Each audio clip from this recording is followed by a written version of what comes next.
My great-great-great-grandfather, Chong was a coal miner along the Sacramento River, along here.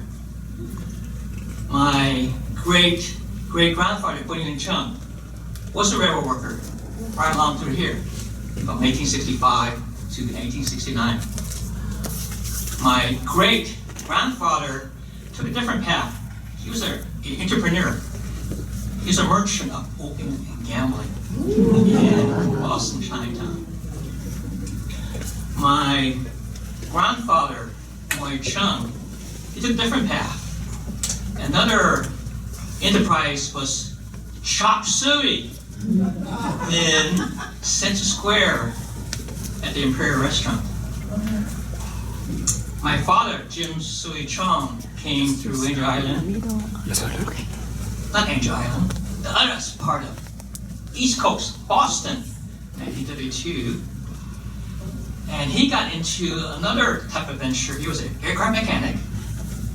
He served as a member of the Greatest Generation, World War II, in the Navy. And he had another career as a partner of a Chinese nightclub during the Golden Age with Charlie Lowe, the Kupukan, their restaurant where you had good drinking, smoking, feasting, and for the guys here, stripping. And myself, I popped up years later, and I'm a boring, geeky souvenir like Steam Chuck Stinks. And my number one son, my only son, Shinji Kaiwa Chong, generation number 7, he's in Hollywood making films, focusing on cool things, K-pop.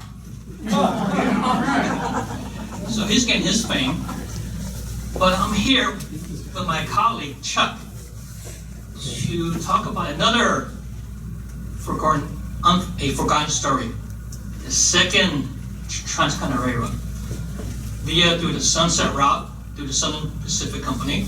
How many of you ever knew about this? The second Transcontinental Railroad. Of course, Phil knows everything. But even after that, it started in 1869 and ended in 1883. It took 14 years, an arduous task. And guess who was the workforce? The Chinese railroad workers. But I want to talk about the drama, the saga, the hardship, the achievements, and since I'm selfish like Chuck, the awesome achievement by the engineers. So it's my pitch as a civil engineer. And here is the framework, the challenge of building this iron road. The second one was funding and financial challenges. Again, the same issue, labor shortage, high attrition, the engineering challenges, the terrain. Fourthly, the land rights and legal issues. The Native American, the Indigenous Americans, resistance, and other challenges. It was just equally a true achievement. Another work of giants that is forgotten.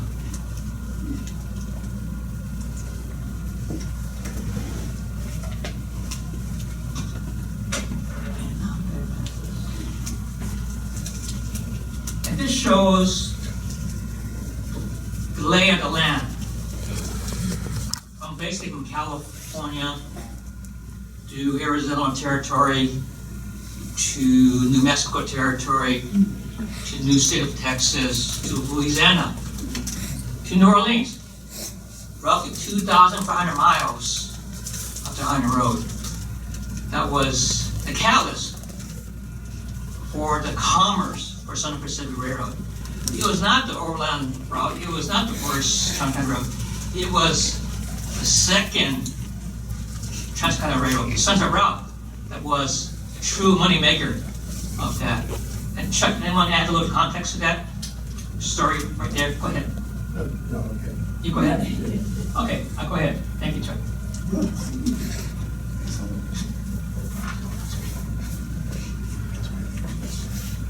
Careful with this cable.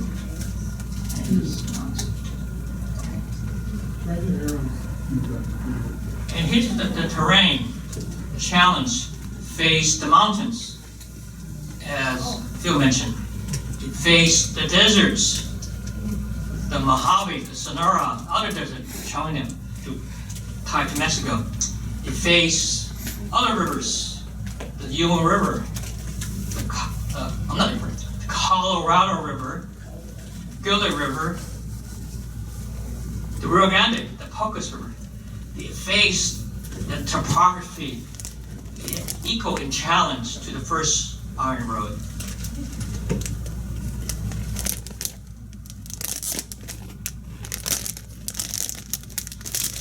And this is the geography. It goes crisscross through the Sierra Nevada to the deserts. Very challenging of the effort by the Southern Pacific Company. And basically, they were not competing against anybody, but they did. Other railroad tycoons.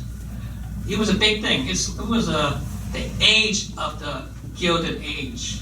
It's the age of the, well, what are age of guild or Gilded Age? What do you call it?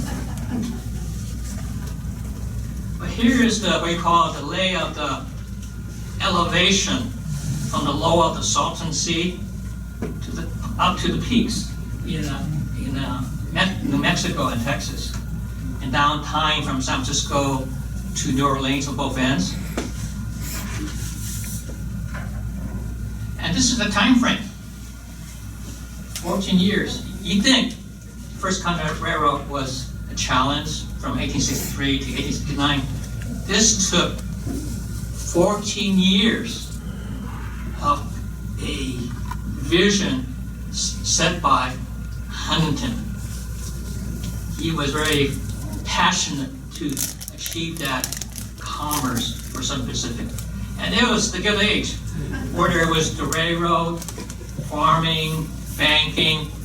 Those were the tycoons, and it kind of echoes what's happening now. Our hyper billionaires and our outstanding all-American named Elon Musk as a role model. But at that time, Southern Pacific was led by, of course you mentioned many times, Charles Crocker. He was an amazing engineer, contracting man. He was the driving force for Southern Pacific. In the other end, there was the other railroad, the Santa Fe Atkinson Railroad Company, going from Topeka, led by Jefferson Coolidge. So they were meeting from California, and they were meeting from Kansas. But the principal driving force of this whole venture for Southern Pacific Railroad was Collis Powder Huntington. He was the true driver of the Second Transcontinental Railroad, the Sunset Route. And of course, who else but the Army of Canton from Yersinia, Perora Delta of Guangdong Province. They built the guidance of the leadership of the Southern Pacific Company. But here's a little piece I didn't know, thanks to Chuck, was there was an American company that was actually a bridge, a labor contractor called, if I'm not right, Sisson Walls and Company. And they know how to make money. In other words, they know how to gouge and cheat the Chinese.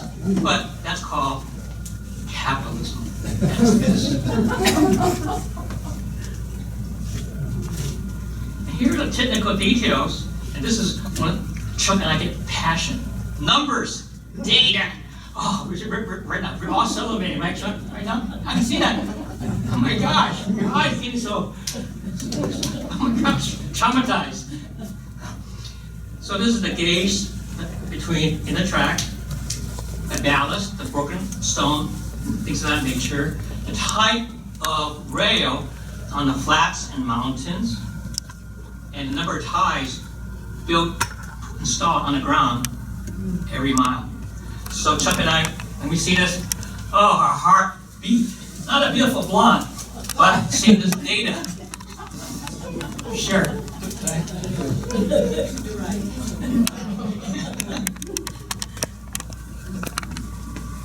Well, the thing about this is the amazing achievements. Phil just talked about the Summit Tunnel, 15 of them. There's another awesome achievement, and you know that. You're a local boy right there. The Tehachapi Loop. Not 15, not 16, 17 tunnels of greater complexity of the circularless way to gain the elevation in such a short distance. And I'm sure Phil heard the legends, the stories about it. Yeah. So this is another work of giants at the Tehachapi Peak, recognized by the American Society of Civil Engineers. Another plug for us geeky engineers.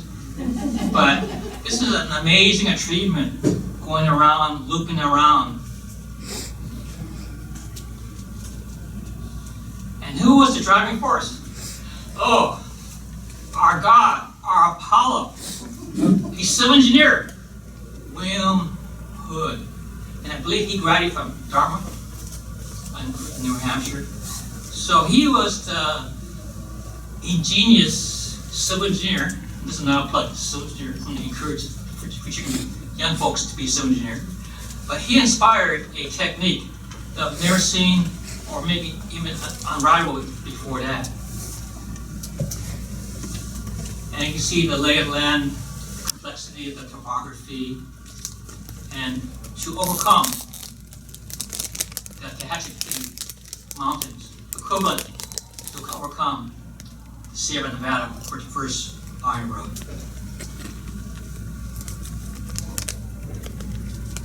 And you see the construction, there's flatlands in the Central Valley, so forth. And you see, Chinese are there, building the second iron road. And you see a challenge, the cutting, the tunnels. He was very ingenious what William Hood did at that time. And again, my heart is populating, just like Chuck's. Data, a civil engineer. This is look at that, 28 miles going around. This to reach the elevation. Great, you have to be maintained, not more than 2.2%. And reaching, from going from point A to point B, and a number of tunnels to be built. In total length, almost 8,000 feet. 17 tunnels. And this bronze plaque recognized that landmark by the American Society of Civil Engineers. And they continue, and they met from Los Angeles to San Francisco and Land, California. There was a station built there. But here's another achievement, the San Fernando Tunnel, equivalent to a Summit Tunnel number 6, is the San Fernando Tunnel. And this was through, instead of granite, it was mostly, correct me, sandstone in terms of material.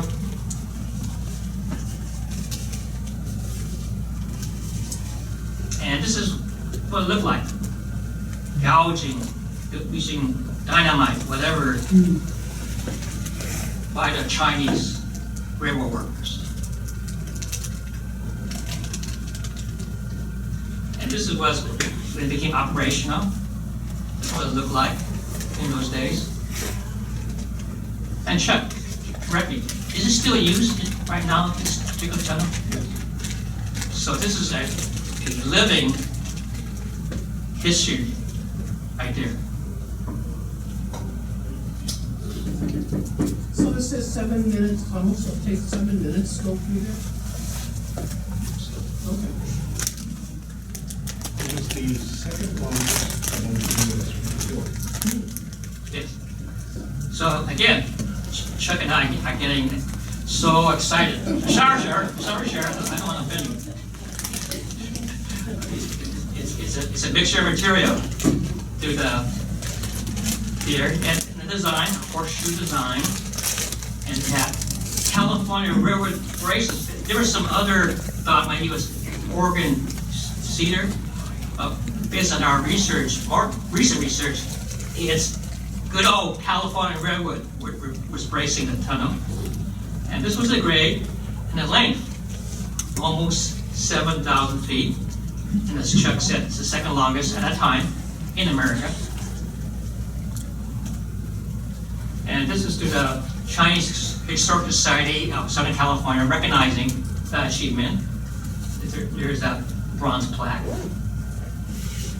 And it took roughly 3,000 Chinese on both ends to make this awesome engineering achievement. And there was another thing about Southern Pacific. They had a way of acquiring companies. Many companies. Like Elon Musk, he does the same thing. He buys company and same technique. But this is where I used to live, nearby in Los Angeles. And it's near Chinatown, old Chinatown, off of Broadway, Hill Street. Is that complex.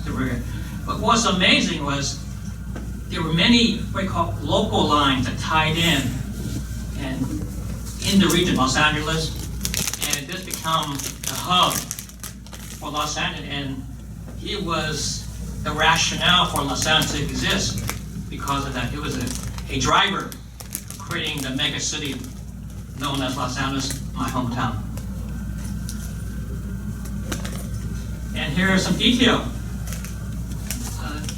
showing it's a complex. It's not a simple shed or a simple station. It had many functions, use. This is the footprint.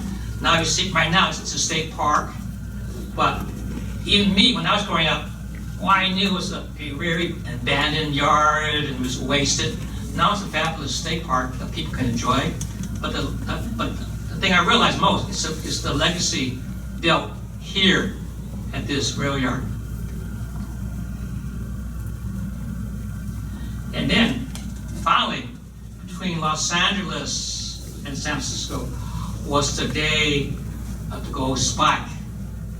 September 5th, 1876, with a silver hammer, Charles Crocker did his similar day of the golden spike, like the Parliamentary Summit. He did hit another one on September 5th, 1876. But the most stunning part in my mind, gee whiz, there's no photos of that ceremony. But it's acknowledged in the newspapers that 3,000 plus or minus Chinese railroad workers were there, present. It was widely acknowledged. We were not hidden away, forgotten. We were acknowledged. So that was a very important day, the day of the gold spike on September 5th, 1876. And this is another bronze plaque that recognized that. So during the Gilded Age, there was competition. There's railroad tycoons. It was their way to monopolize to lands, to railroad for commerce. The true challenge at the beginning for the Southern Pacific Railroad was a gentleman by the name of Thomas Scott, who in his own right was a successful tycoon. And from there, as part of the Texas Railroad Company from Marshall, Texas to Yuma, Arizona, he was given by Congress a right to build that railroad. But yet a guy named Huntington that was very brilliant or devious, depending on how you look at it, he made it very difficult for him to achieve his he never got out of Texas because of Huntington's genius. But another key player involved was from the first Iron Road, James Harvey Shorebridge. He provided the energy, the focus for the construction during the building of the second Transcontinental Railroad.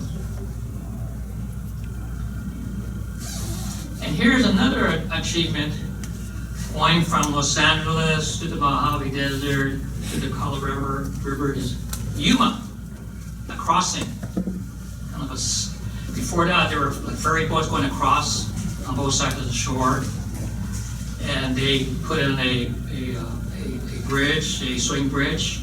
But in this case, there's another drama here, and Chuck, us civil engineers, we love drama in our life or scandal. Which way? Neither. Share? What's the truth? I have no clue. Everything's there. Well, there are opposition, namely Thomas Scott, figuring a way, he can't do it, he can't go across it. And the Army says, no, Southern Pacific, he's not going to cross. The other commanders said, yes, he can.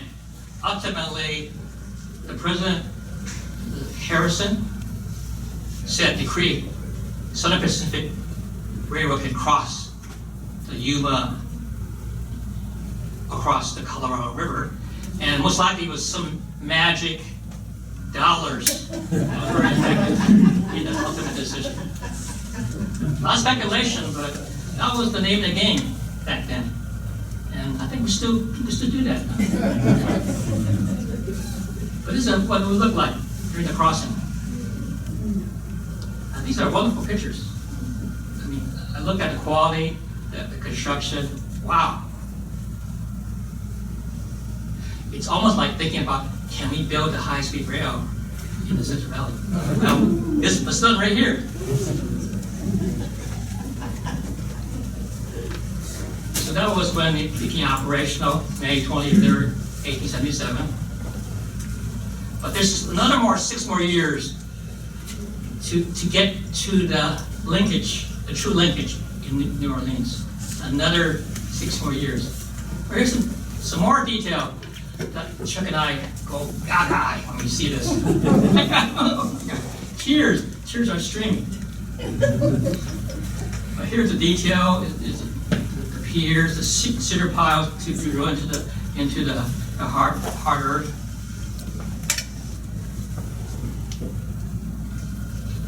And another bronze plaque all along from San Francisco down to the valley, Los Angeles. There are plaques to commemorate the great work of the Army of Canton. And this, eventually they arrived on March 20th, 1880 to Tucson. See the progression. So every major city, it was a big fanfare show. Then later, proceeding through Arizona territory to New Mexico territory was the key point where the Southern Pacific met the Atkinson Santa Fe at New Mexico. So that was technically the first true second Transcontinental Railroad in Deming, New Mexico. And on that day, it's March 8th, 1881, 2 lines met. And they did have a ceremony, more casual, and again, a little disconcerting, no photos of that ceremony. You can imagine, and I'm sure the Chinese were there, and in terms of the network media at that time, it was maybe a blip, not a big thing, really. But luckily, there's some kind of plaque to recognize that crucial date, March 8, 1881. But it took another 2 years to achieve that. So this is for them. When Southern Pacific met Atkinson Santa Fe, this is their competition, and actually hating each other.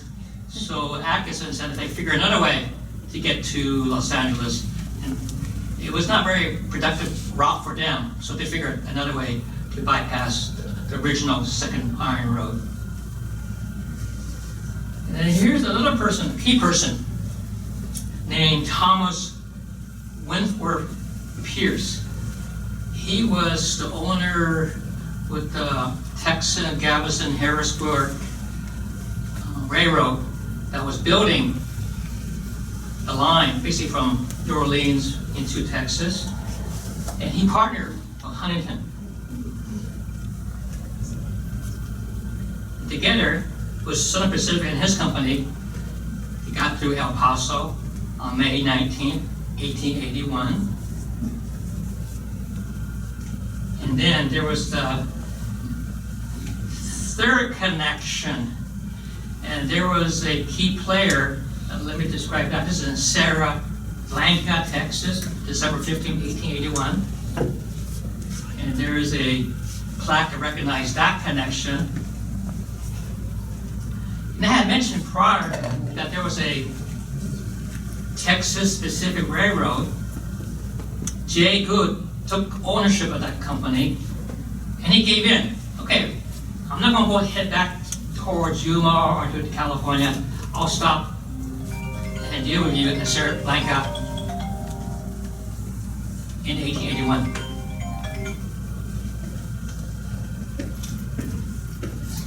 Continue on with the final stretch, the segment. Was the Pecos River near the Rio Grande River, and the challenge is the topography. And this is another achievement for the Giants. They had to go through with the topography, the curvature. And this is what I had to go through, right along the rivers, the edge of that, chiseling and creating the flatbed,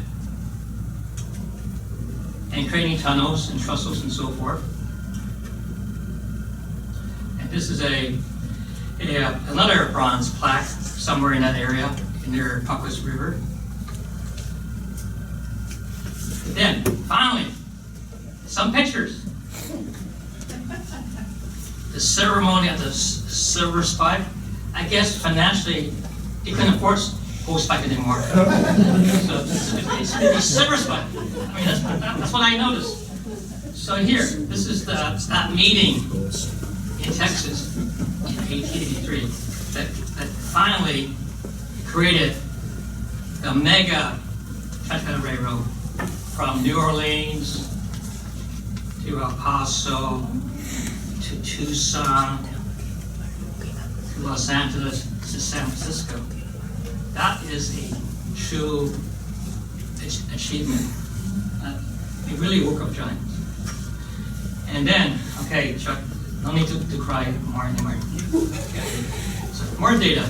And this was the challenges, the rocks they had to face getting into the Pecos River and the windy, steep terrain with building the bridges.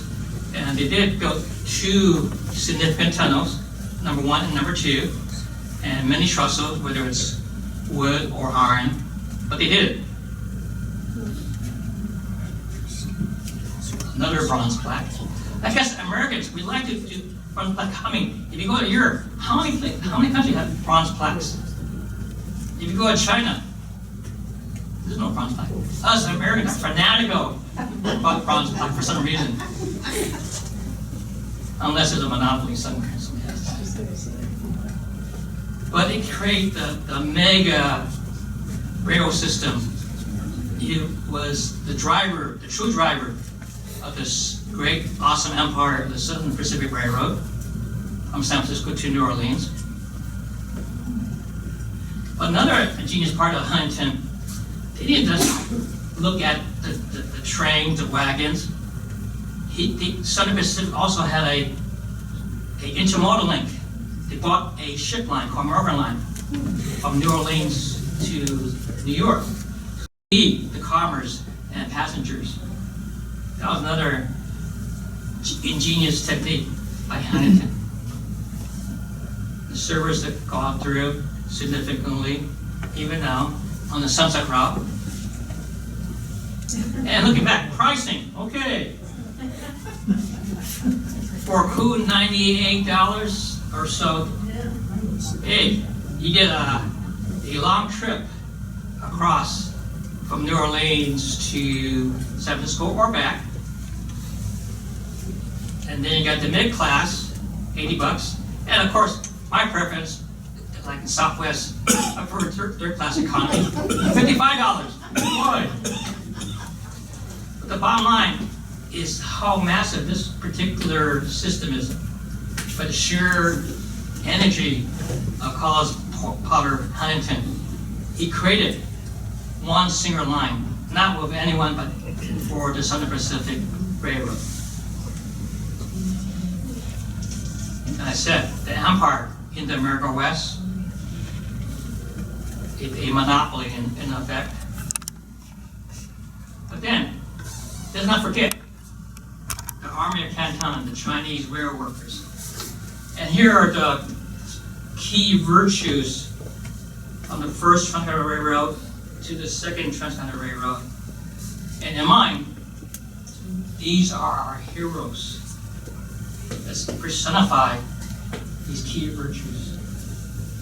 Sacrifice, perseverance, and hope. And for their next generation, the pursuit of the American dream.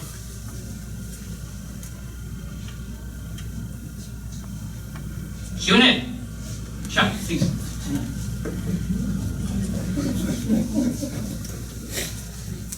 Chuck and I are working on a journal article that goes in depth, the history, the technical knowledge, the stories of the Chinese rail workers. And we've been at it. It's almost going to be published in the next year or so. But there's been a lot of amazing discoveries during our research of that. And my brother, who is a geographic information system analyst, created a virtual map of the Tehachapi Loop. But open the question. Chuck. Chuck, any comments from your end? Oh, you didn't? Yeah. You didn't mention that all those really nice maps you saw were done by Michael Chong, his brother, so very skilled map maker. I don't think using the